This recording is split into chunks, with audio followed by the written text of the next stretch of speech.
হ্যাঁ, বিসমিল্লাহির রহমানির রহিম। আসসালামু আলাইকুম বন্ধুরা, কেমন আছেন? আলহামদুলিল্লাহ, আল্লাহর রহমতে আমিও ভালো আছি। আজকে লাউ শাক ভাজি করব। কার কার লাউ শাক পছন্দ? আমার তো খুবই ভালো লাগে লাউ শাক। আপনাদের কেমন লাগে বন্ধুরা? কমেন্ট করে জানাবেন। একদম তাজা তাজা সবুজ সবুজ লাউ শাক।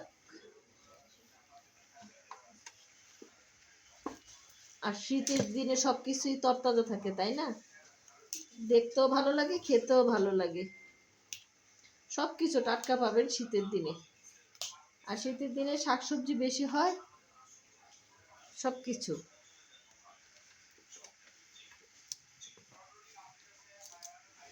আর সব থেকে আমার লাল শাক বলেন, পুঁই শাক বলেন, যে কোনো শাক বলেন, বাট আমার কাছে ভালো লাগে সবচাইতে লাউ শাক, খুবই ভালো লাগে।